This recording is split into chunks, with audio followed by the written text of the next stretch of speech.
last class we have studied about this tuned vibration observer, in which I told you about this primary system is subjected to some vibration.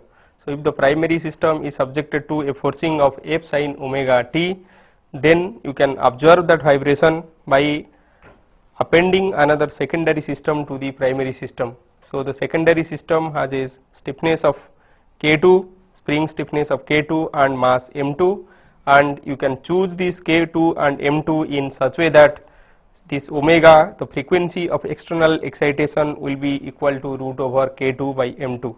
So, in that way you can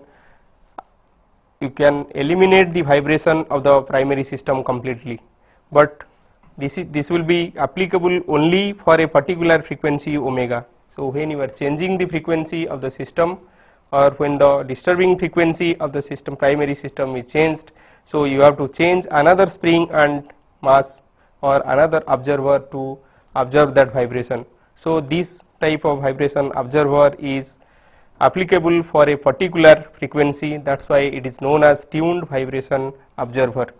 Already you know that in case of IC engine in automobiles or some rotating systems, so in those systems there are inherent unbalanced forces in the system. So, this is the schematic diagram of a slider crank mechanism usually used in IC engine or reciprocating engines. So, in that case, due to the unbalanced forces or due to the forces of the piston, so there will be a unbalanced force, always there is a unbalanced force which cause the shaking moment or shaking force, which is also known as shaking force at the main bearing or at the crankshaft.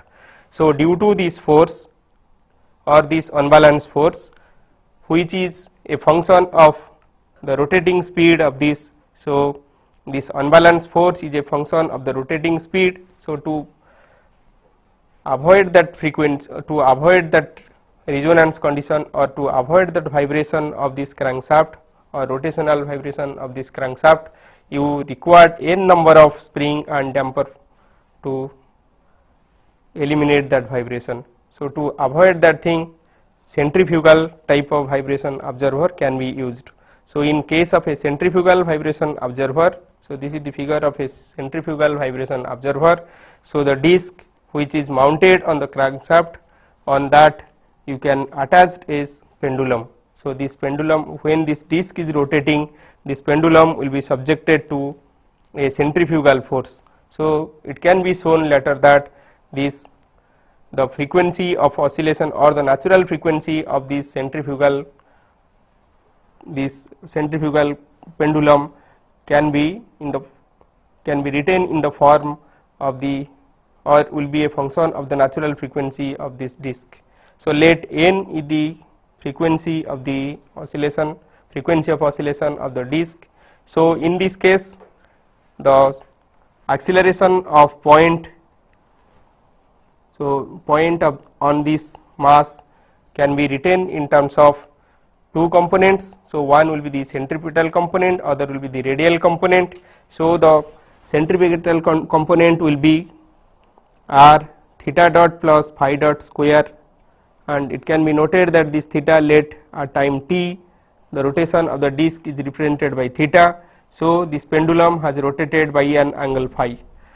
So, the centrifugal or the acceleration of this point is the acceleration of point O dash plus the acceleration, relative acceleration of this point with respect to O dash. The acceleration of point O dash as it is on this rotating disc can be written by two components. One is r theta dot square, which is towards the center of this, and another component is r theta double dot. So, this is r theta double dot component, and this component towards the center is r theta dot square. Similarly, the relative acceleration of this point, that is the center of the pendulum, to this O dash point at which it is hinged, can be written in two components. So, one component will be towards the center of this. So, this component equal to r theta dot plus phi dot whole square, and another component which is radial to it or which is in the tangential direction. So, this is the tangential direction component. So that thing will be equal to r theta double dot plus phi double dot. It can be noted that as this is rotating with theta and this is rotating with phi, so this point will have a angular velocity of theta dot plus phi dot, and hence the tangent the centrifugal component or centripetal component is r theta dot plus phi dot whole square, that is r into angular velocity square, and the radial component or the tangential component, so the tangential component is r into alpha, that is the angular acceleration. Here the angular acceleration at this point equal to theta double dot plus phi double dot. So the tangential component equal to r theta double dot plus phi double dot, and the centripetal acceleration term is equal to r into theta dot plus phi double dot whole square. Similarly, for point O dash we have already found that the centripetal component or this normal component is r theta dot square, and this tangential component is equal to r theta double dot. So now the total acceleration at this point, that is the center of this pendulum, will be equal to the acceleration at O dash plus the acceleration of this point with respect to this point. So we can divide this, or we can choose a coordinate system in such way that, so let this is the I direction, that is along the length of the pendulum. So this is I direction, and perpendicular to this is j direction. So we can write all the acceleration in terms of I component and j component. So I component acceleration will be, so this is I component acceleration, and the acceleration at this point can be divided into two components, that is along this direction, that is I direction, and j direction.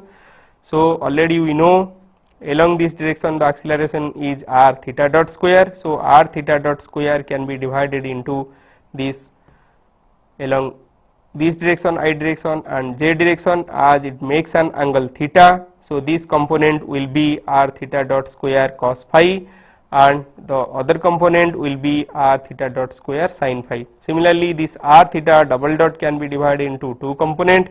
So you may note that this r theta double dot makes an angle 90 minus phi with this length of the pendulum, or along the I direction. It makes an angle of 90 minus phi with the I direction. That's why the component along, so r theta double dot component along I direction will be equal to r theta double dot cos 90 minus phi, or it will be equal to r theta double dot sin phi. Similarly, its component along the j direction will be equal to r theta double dot sin 90, so it will be sin 90 minus phi j. So total acceleration can be retained in I direction and j direction as this. So this will be equal to am is the total acceleration of the mass of the pendulum. So that can be retained as minus r theta dot square cos phi plus r theta double dot sin phi minus r theta dot plus phi dot square. So this is the I component, and the j component will be r theta dot square sin phi plus r theta double dot cos phi plus r theta double dot plus phi double dot. So this is along the j direction. So again you can visualize that thing. So only we have to divide this r theta double dot acceleration along this I direction and j direction. So you know that this r theta double dot acceleration makes an angle 90 minus phi with respect to this I direction. That's why you can have this component. So you can have r theta double dot, so r theta double dot cos phi along j direction, that is sin 90 minus phi, that is cos phi, and similarly this r theta double dot sin phi along I direction, and you have to divide this r theta dot square. So this along I and j direction. So this is r theta, this is the direction of r theta dot square. So it makes an angle phi with respect to this I. So this component will be r theta dot square cos phi along I direction and sin phi along j direction. So this is minus r theta dot square cos phi, and this is r theta dot square sin phi. So in this way you can find acceleration of the mass of the pendulum. So in this pendulum we have assumed that length of the pendulum equal to r, and this radius of the disc on which the pendulum is attached is capital R, and the disc is rotating with an angular speed of n. And after getting this angular acceleration at this point, so as you know that this point, this pendulum is hinged at this point, so we can find what is the moment acting on this pendulum, or the torque exerted by this pendulum on this disc. So before that, the force we can calculate, the inertia force of this pendulum will be equal to mass into acceleration of the pendulum. Already we have calculated this acceleration, so mass into acceleration will give the inertia force, or the force acting by this pendulum on this disc. So the force will be, so this force, as it is hinged at this point, the ith component will be if I am taking this moment about this point, so r into the jth component of the force will be equal to 0, because this ith component passes through this point, passes through this hinge point. The ith component of the force, that is mass into acceleration, is the force, and its ith component as it passes through this point O dash. So if I will write mo, the moment about this point equal to 0, so then the jth component of acceleration into mass into this r will be equal to 0. So I can, as this point it is hinged, so mo dash equal to 0, and writing this mo dash equal to 0, so I can write mass into the jth component of the acceleration equal to 0, and I can assume this displacement to be very small, displacement of this pendulum to be very small, that is this phi to be small. So as phi is small, then I can assume this cos phi equal to 1 and sin phi equal to phi. So substituting this cos phi equal to 1 and sin phi equal to phi, so in this expression, that is mo dash equal to m r theta dot square sin phi plus r theta double dot cos phi plus r theta double dot plus phi double dot into r equal to 0. So I can substitute this cos phi equal to 1 and sin phi equal to phi, and it will leads to this r theta dot square this sin phi equal to phi, and here cos phi equal to 1. So I can write this is equal to r theta dot square phi plus r theta double dot plus r theta double dot plus phi double dot equal to 0. So if I arrange this expression, I can write this phi double dot plus r by r theta dot square phi equal to minus r plus r by r theta double dot. So this expression, you just note that this is the equation of a simple harmonic. It is the equation in which, so this expression you can write in this form. So this expression you can write the previously written equations which you are familiar with. So it can be in this form x double dot plus omega n square x equal to f sin omega t, or some forcing. So this is the forcing part. So this right side is the forcing part, and this left side equivalent to phi double dot plus r by r theta dot square phi. So this term, this r by r theta dot square is equivalent to omega n square of the system. So the natural frequency of the pendulum you can write in the form of r by r theta dot square. So I can write the natural frequency of the system as r by r theta dot square. So here I can assume this theta, the rotation of the disc, as a rotation, steady rotation n plus the small sinusoidal oscillation with frequency omega, and I can write this theta equal to, so nt plus theta 0 sin omega t. So theta dot will be equal to, I can differentiate this expression, and I can write this theta dot equal to n plus omega theta 0 cos omega nt, cos omega t. And this product of these two small terms, I can neglect this term and I can write this theta dot nearly equal to n, and theta double dot, if I will differentiate this expression, so I can write this theta double dot equal to minus theta 0 omega square cos theta, so it will be sin omega t. So theta double dot I can write in terms of minus theta 0 omega square sin omega t, and theta equal to n t plus theta 0 sin omega t. So here I am assuming the motion of the wheel to be a steady rotation n. So I am assuming the rotation of this wheel as a steady rotation n plus some small disturbance. So that small disturbance I am writing with a frequency omega. After writing that thing, so I can write this theta equal to n t plus theta 0 sin omega t.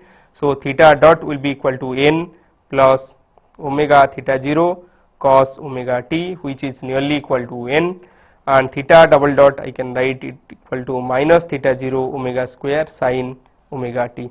So if I substitute this theta double dot expression in the previous equation, so this equation will reduce to phi double dot plus r by r. So this theta dot square I can replace it by n square. So theta double dot plus r by r n square phi equal to theta double dot plus r by r n square phi equal to r plus r by r omega square theta 0 sin omega t.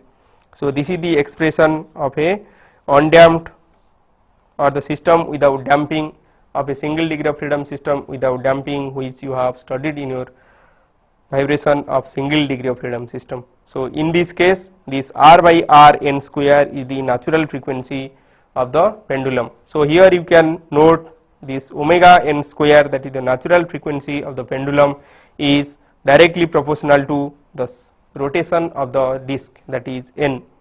So omega n square equal to r by r n square. So the natural frequency of the secondary system you are attaching to the disc is proportional to the rotational speed of the disc. So as you can vary the rotational speed of the disc, so the natural frequency of the pendulum automatically changes, and that will take care the vibration of the disc. So in that way you can eliminate the vibration of the disc. So in this system we have seen that this omega n equal to, so if I will simplify this expression, or if I will write this omega n square equal to r by r n square, I can write this omega n equal to n root over r by r. So the steady state solution for this system, so this equation is phi double dot plus omega n square phi equal to r by r plus r by r. So this is equal to your F force. I can write this is equal to this whole term equal to force. So this is F sin omega t. So your equation is phi double dot plus omega n square phi. So if the equation is phi double dot plus omega n square phi equal to F sin omega t. So the particular solution or the steady state response will be, so it will be F sin omega t by, so this thing I will replace it by d square plus omega n square. So phi will be equal to F sin omega t by d square plus omega n square. Here in place of d square you have to substitute this minus omega square. So this F equal to r plus r by r minus omega. So I am substituting this d square equal to minus omega square. So this omega n square equal to r n square by r. So this expression for the steady state response becomes this. So phi equal to r plus r by r minus omega square plus r n square by r omega square theta 0 sin omega t. So this is the steady state solution of the system. So you can find the steady state solution for any particular value of omega from this expression. Now you may note that as this omega n equal to n r by r or omega n square equal to r n square by r. So we know for a simple pendulum in gravity field, if we compare this pendulum with that of a pendulum in gravity field, we note that when the simple pendulums moves to this position, we can write the natural frequency of the simple pendulum omega n equal to root over G by L, or G by, if R is the length of the simple pendulum, then G by R. So if we will compare this omega n equal to R n square by R root over equal to root over G by R, you may note that here the gravity field is replaced by the centrifugal field. So the centrifugal field is equal to n square R and the gravity field is G. So in both the pendulum, so in case of this simple pendulum, it is the gravity field for this natural, for finding this natural frequency, and in case of this simple in case of this centrifugal pendulum which is used for vibration observer, so this frequency equal to n square R. So you can replace it by, so G by n square R. So you have to note that the centrifugal, in centrifugal pendulum, the gravity field is replaced by the centrifugal field, that is R n square. Now let us find the torque exerted by this pendulum on the disc.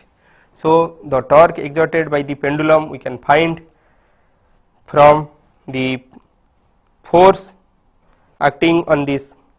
So this force already we have found, this is equal to mass into acceleration, and we know that mass into acceleration component along j direction equal to mass into acceleration component along j direction when multiplied by this r, that is equal to 0.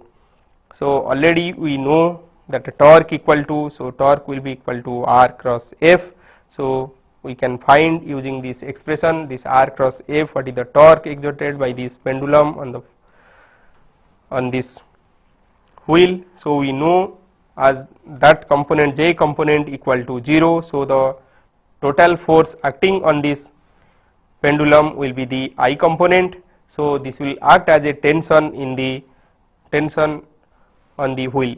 So this tension can be written as mass into this I component of the force. So mass into I component of the acceleration, that is the force or tension by this pendulum. So the torque will be r into, so the torque equal to r. So r equal to, I can write this r equal to r cos phi I plus r sin phi j, and this is the force, this is the force, that is equal to minus m minus r theta dot square cos phi plus r theta double dot sin phi minus r theta dot plus phi dot square I. So if I multiplied these things, so you know the I component into I component cross product equal to 0, and I component cross product j component will be equal to minus k. I am writing only the magnitude here. So it will becomes m r phi into minus r omega square theta 0 sin omega t sin phi minus r n square minus r small n square small r n square minus r small r phi dot square minus 2 r phi dot theta dot. So you can see that there are many small terms, or there are terms like this phi dot and theta dot and phi dot square. So sin phi, so sin phi equal to phi already you know. So these small terms you can neglect in comparison to the terms which are bigger terms like this r n square and minus r n square minus r small r n square. So you can take, or you can write this t is nearly equal to minus m r phi. So this is equal to minus m r phi into this r plus r n square. So I have neglected these terms. So this term I have neglected, and this term, these two terms also I have neglected in comparison to these two terms, that is equal to capital R plus small r, that is the radius of the disc plus the radius of the pendulum or the length of the pendulum into the square of the disc velocity. So this is a larger term in comparison to this other term. So I have neglected this term. So the torque is equivalent to, or torque is equal to minus m r plus r n square r phi.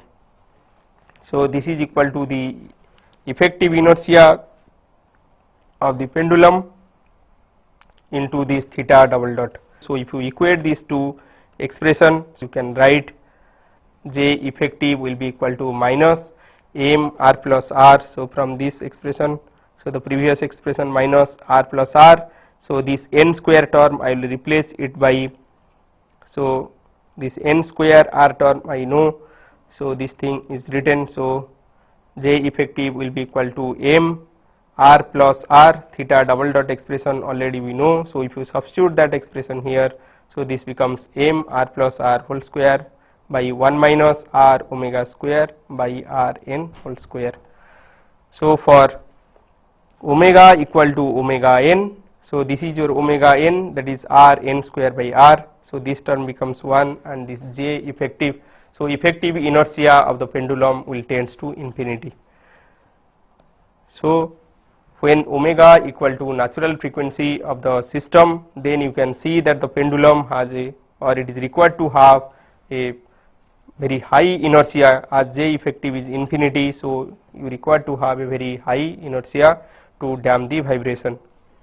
So let us see the disadvantage of this type of system. Let to suppress the disturbing torque at a frequency equal to 5 times the torsional frequency n, the pendulum must meet the following requirement. So the requirement will be this omega square equal to 5 n square. So when this is equal to 5 n square, so this is equal to omega n square. So already we know that omega n square equal to r n square by r. So this 25 n square should be equal to r n square by r, or this r by r should be equal to 25. So in this case you can observe that we have to make this r, so the small r, that is the length of the pendulum, equal to r by 25. So this is impossible to make for a physical system. So as we go on increasing the frequency, or as we go on increasing to suppress the frequency or higher harmonic frequency, it will be difficult, it will be very difficult to manufacture this length of the pendulum, which will be very less. So when you are suppressing a vibration which is where the frequency is 5 times the frequency of the rotation, then we require the length of the pendulum to be 25 times less than the length of the radius of the disc. To avoid that thing, we may use another type of centrifugal observer, that is known as a Chiltern bifilar suspension or a bifilar suspension. So in this case, so this is the crank. So in this crank, you just see this is the crank wave. So in this crank wave we have attached a U-shaped counter mass is attached. So this is the U-shaped counter mass, this is also the U-shaped counter mass. So this U-shaped counter mass is attached to this crank at 2 position. So it is attached to this crank by using 2 pins. So this pin has a diameter of d2. So this is the diameter of the pin d2. So you can see this is the diameter of the pin. So this is also the diameter of the pin, which is d2. So d2 is the diameter of the pin, and let d1 is the diameter of the hole made on this U or counter mass, and also made on the crank. So the counter mass will roll on this pin, which in turn rolls on this crank. So the total oscillation or the oscillation of this mass or the counter weight will be, so it will move in a circular path of radius d2 minus d1. So it will move in a circular path of radius d1 minus d2. So d1 minus d2 will be the radius of the path. So this is the length of the simple pendulum, or length of the pendulum we are using. So this will be equivalent to the length of the pendulum we are using to suppress the vibration of the crankshaft. So in this case, by reducing this d1 minus d2, that is the gap between this, the gap between the pin and the hole we made on this counterweight or the hole we made on this crank, if we reduce this gap, then we can reduce this length of this pendulum. So, in that way we can reduce the length of pendulum to any smaller extent and we can achieve the suppression of the vibration. So, in this case, and so this is the way we can suppress the vibration by using this observer. So, already we have seen two types of observer. In one case we have observed the vibration by using this spring, we have observed the vibration by using secondary spring, and in the other case, so in the case when we have observed the vibration by using the secondary spring, we have taken the frequency omega of the primary system equal to the frequency K2 by M2 of the secondary system. So, in that way we have observed the vibration of the primary system and the secondary system is subjected to a very huge vibration, and by properly choosing this K2 and M2 we have found the or we have suppressed the vibration. But when this omega is not constant and when the frequency of the disturbing force is proportional to the speed of the system, or like in case of these automobiles, so in that case we can use a centrifugal pendulum observer, and by using the centrifugal pendulum observer we have seen that the natural frequency of this centrifugal vibration observer or centrifugal pendulum, that is equal to r n square by r. So, this omega n square we have found it equal to r n square by r, or this omega n equal to root over, so n into root over r by r. So, this natural frequency is proportional to the speed of the disc. So, as we can increase or when the speed of the disc varies, automatically the natural frequency of the system or the observer or the secondary system will increase, and in that way, so it will also become a tuned vibration observer. So, in both the cases, when the natural frequency of the secondary system becomes equal to the frequency of excitation of the primary system, the vibration of the primary system get observed. But in case of the automobiles, already we know that there may be several harmonics present in this system, or there may in the torque component, unbalanced torque component, there may be several harmonics present. So, to suppress each harmonic, so we may require a number of centrifugal vibration observer. To avoid that thing, one may use the damper to suppress this vibration. So, instead of using vibration observer, one may use vibration damper to reduce this vibration. So, in case of vibration damper, so we will see about two different types of vibration damper. So, one is this dry friction damper. So, this is dry friction damper. So, in case of dry friction damper, so our aim is to damp out the vibration, not to observe the vibration. In the previous case, in case of vibration observer, the secondary mass observe the energy of the oscillation and it get excited itself, but in case of vibration damper, the energy of oscillations will be damped out by using some damper. So, we can use viscous damper, and in this case we are using this dry friction damper. So, to observe the or to damp out the vibration of a torsional system, generally this type of vibration damper are used, and so you can see this damper consists of two flywheels. So, this is a flywheel A.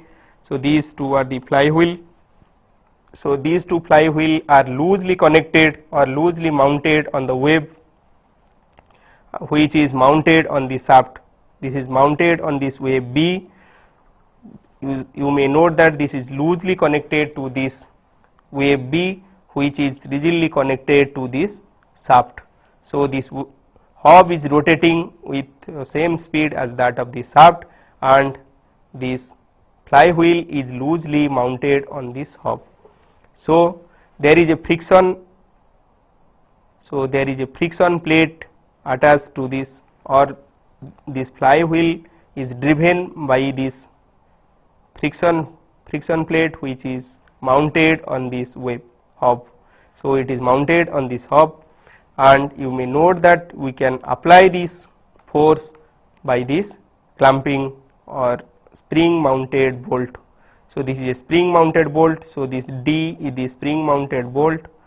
So you can apply any pressure on this flywheel by tightening this bolt, and you can drive this flywheel.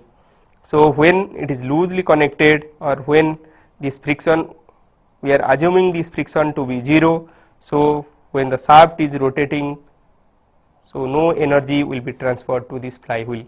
Also when the friction is very high, then there will be a rigid bond between this hub and this flywheel, and it will act as a single degree of freedom system or single system, and it will increase the inertia of the system. So the natural frequency of the system will be changed, but we can control the vibration, or we can damp out the vibration by suitably choosing the damping, which we can make by suitably adjusting this pressure on this flywheel.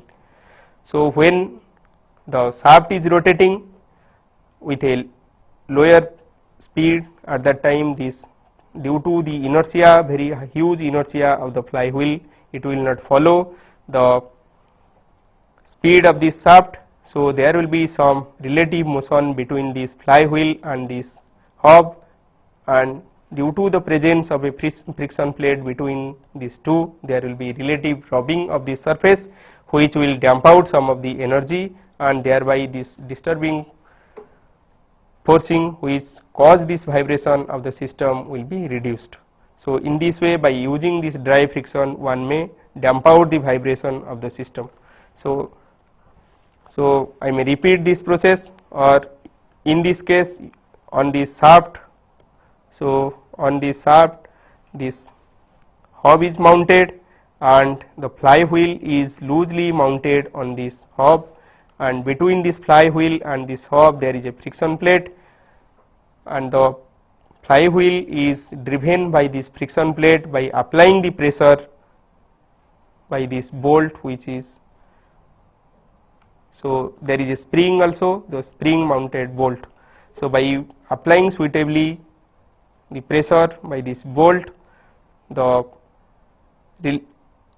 pressure on this friction plate can be adjusted. So when it is rotating at a lower speed, at that time there will be relative motion between this hub and the flywheel. As the flywheel has a very huge inertia, it will not follow this hub, so there will be relative motion between this flywheel and this hub.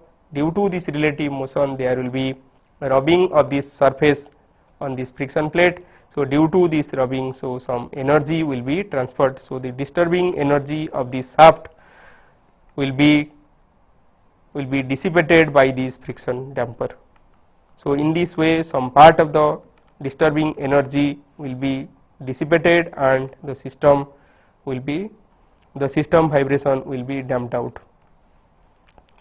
So instead of using a dry friction damper, one may use viscous friction damper also. So in this case, so this is the shaft, and you can put this viscous liquid in a cylindrical container, and it is kept in between or loosely mounted in between a cylindrical cavity. So this is the cylindrical cavity. So this side of this is mounted or attached to the shaft, which is vibrating. So this is the vibrating shaft. Let the stiffness of the vibrating shaft is K. Let it is rotating with theta.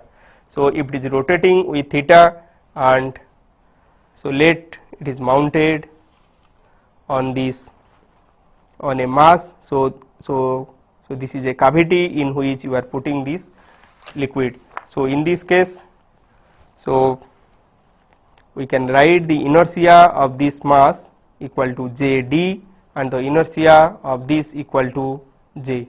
So this is a pulley inside which there is a cavity, cylindrical cavity. So in that cylindrical cavity there is a mass, hollow mass, in which you are putting the viscous fluid. So this is the system, and this system is known as the schematic diagram of a Hodile damper.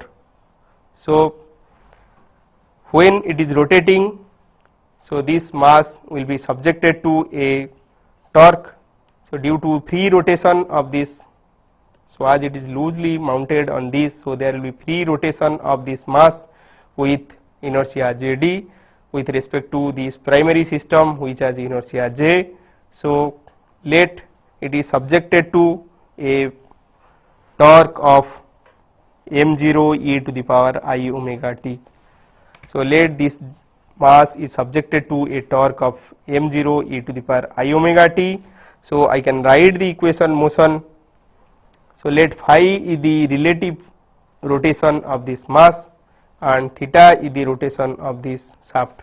So in this case I can write the equation motion which will contain the inertia of the system. Inertia will be equal to j theta double dot, and the stiffness of the shaft is k. So it will resist with a force of k theta, and the damping force will be equal to C into this relative displacement between the shaft and this mass. So that is equal to theta dot minus phi dot. So I can write this equation motion in this form. So it will be j theta double dot plus k theta plus C theta dot minus phi dot equal to m0 e to the power I omega t. Similarly, I can write J for this mass, for the rotating mass, inside rotating mass I can write as there is no force or there is no torque on this. So I can write that is equal to J d phi double dot. So J d phi double dot minus C theta dot minus, so theta dot minus phi dot equal to 0. So the disturbing force is acting on this, that is equal to m0 e to the power I omega t. There is no disturbing force on this, and so this will be equal to, so the force on this, inertia force of this will be equal to the damping force on this. So in this case I can write j d phi double dot minus C theta dot minus phi dot equal to 0. So I can assume the solution in these two cases like this. So I can assume theta equal to theta 0 e to the power I omega t and phi equal to phi 0 e to the power I omega t.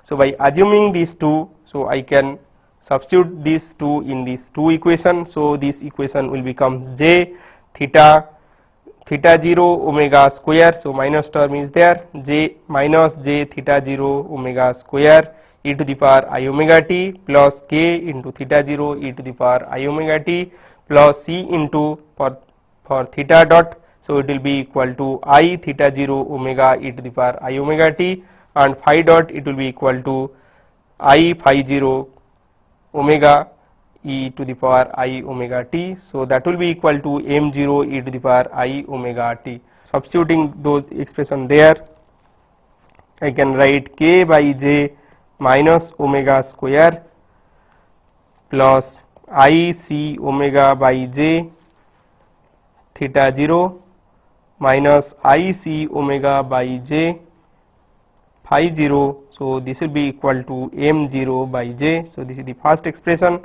and the second expression I can write in this form. So that will be equal to minus omega square plus I c omega by j d into phi 0. So this will be equal to I c omega by j d theta 0. So from these two expression I can eliminate this phi 0 term. So I can substitute this expression in this expression, or I can substitute this phi 0 equal to I c omega by j d theta 0 by minus omega square plus I c omega by j d, and I can write this expression in this form. So I will eliminate this phi 0 from these two expression, and I can write theta 0. So I can write theta 0 by m 0 term. So I can write this theta 0 by m 0.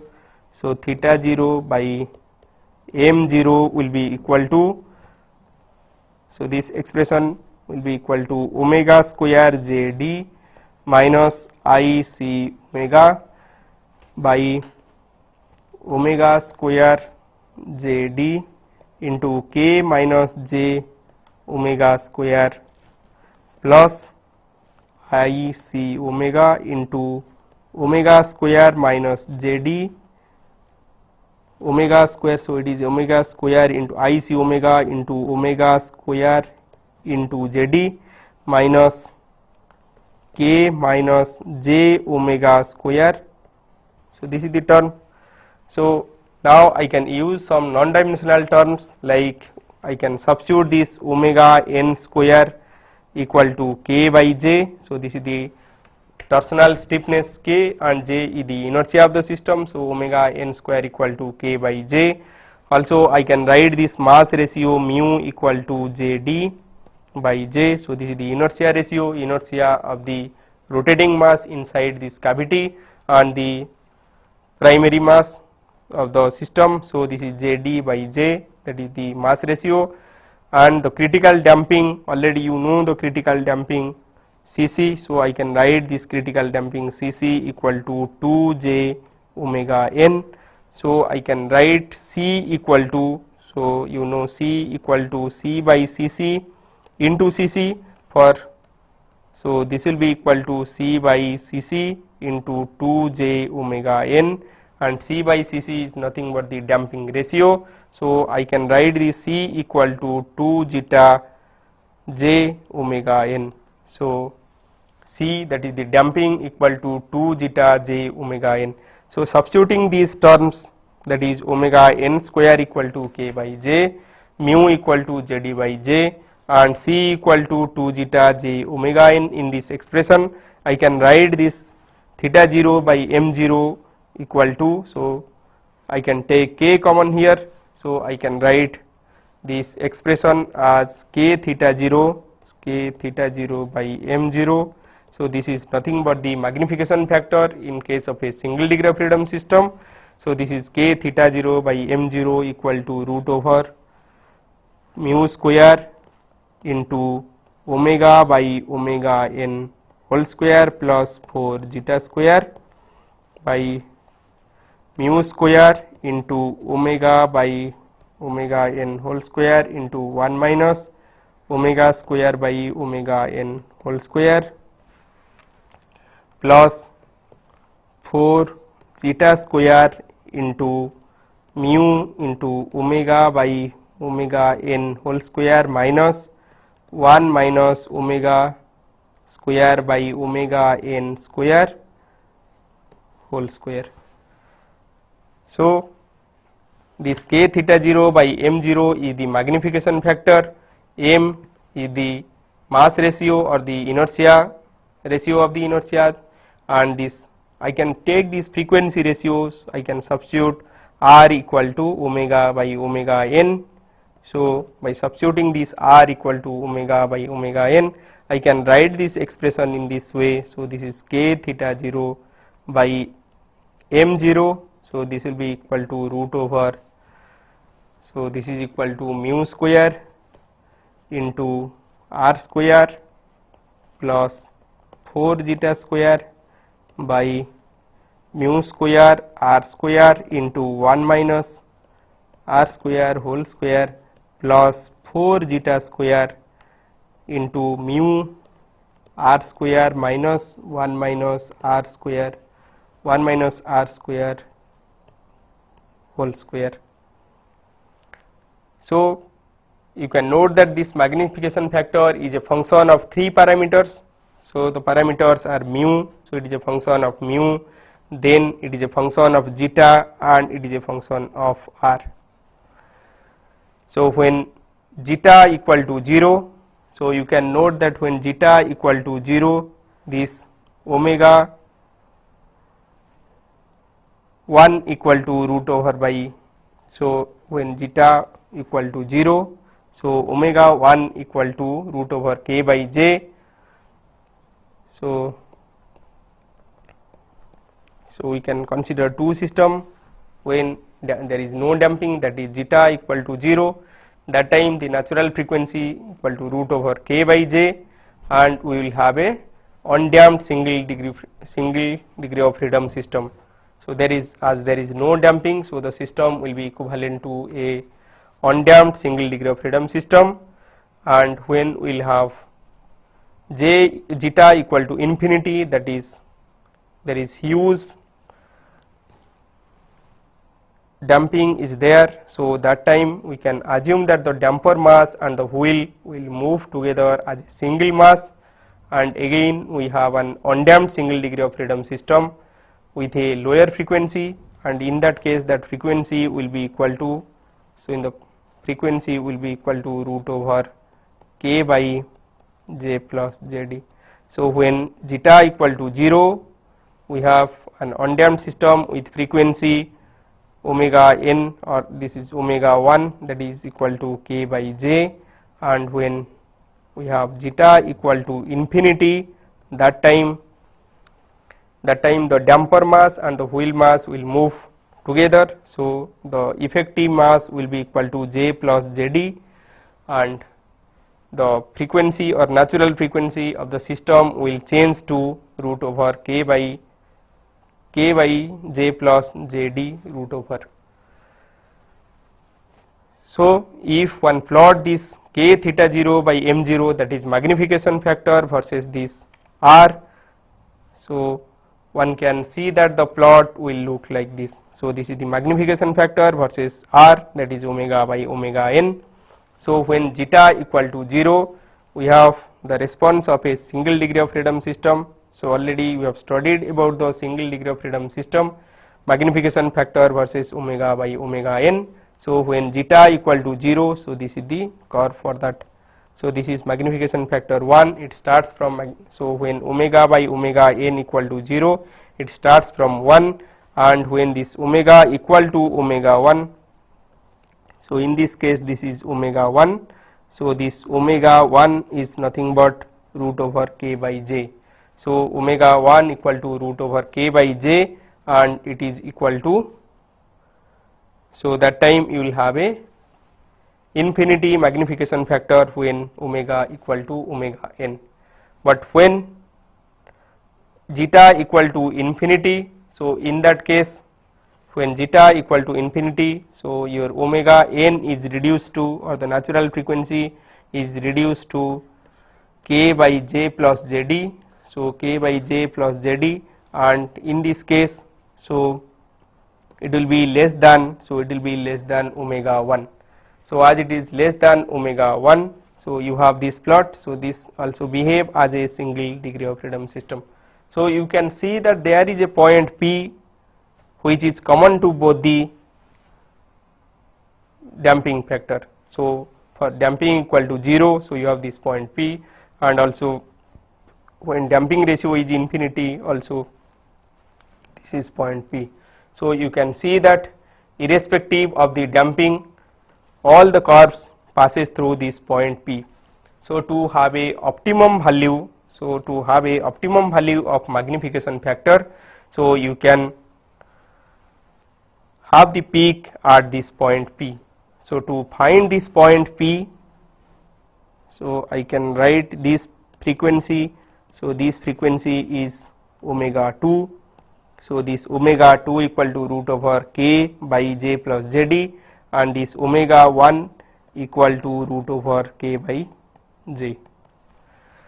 To find this frequency at which this peak occurs, or to find the optimum value, so I can equate the magnification factor at zeta equal to 0 and magnification factor at zeta equal to infinity. So by equating that, so when magnification factor equal to, so you can see when magnification factor equal to 0, so zeta, when damping equal to 0, so you can eliminate this term, and also you can eliminate this term. So your k theta 0 by m 0, so this becomes mu square by mu square into r square by r square into mu square into r square into 1 minus r square whole square, and when it is equal to infinity, so when it is equal to zeta equal to infinity, so you divide this term, so you can divide this term. So if you divide this term, then on the top it will be 1, and in the bottom the terms remaining will be this term only. So you can write that term and square it, so you can find this is equal to 1 by mu r square minus 1 minus r square whole square. So by equating the magnification factor at zeta equal to 0 and magnification factor at zeta equal to infinity, I can get, so I can delete this r square, mu square, so this is 1 by 1 minus r square whole square equal to 1 minus mu r square minus 1 minus r square whole square. Or by simplifying this thing, I can write r square, I can write this r square equal to 2 by 2 plus mu, or r equal to root over 2 by 2 plus mu. So this is the optimum frequency, or this is the frequency at which this optimum damping will occur. So you can find the optimum damping value by, so from this expression for r you can find this optimum value of damping. So this optimum value of damping will be equal to zeta 0 equal to mu by root over 2 into 1 plus mu into 2 plus mu. So today class we have studied about the centrifugal vibration observer and different types of vibration damper. So in case of vibration damper, we have studied about this dry friction damper and about this about the viscous friction damper. So by using this damper and observer, one may eliminate or one may damp out the vibration of the system. So by using the vibration observer, one can observe the vibration. So in that case, the secondary system will be vibrating with very high amplitude, and in case of vibration damper, we can damp out some of the vibration of the system. So we have studied both tuned and untuned type of viscous observer and damper.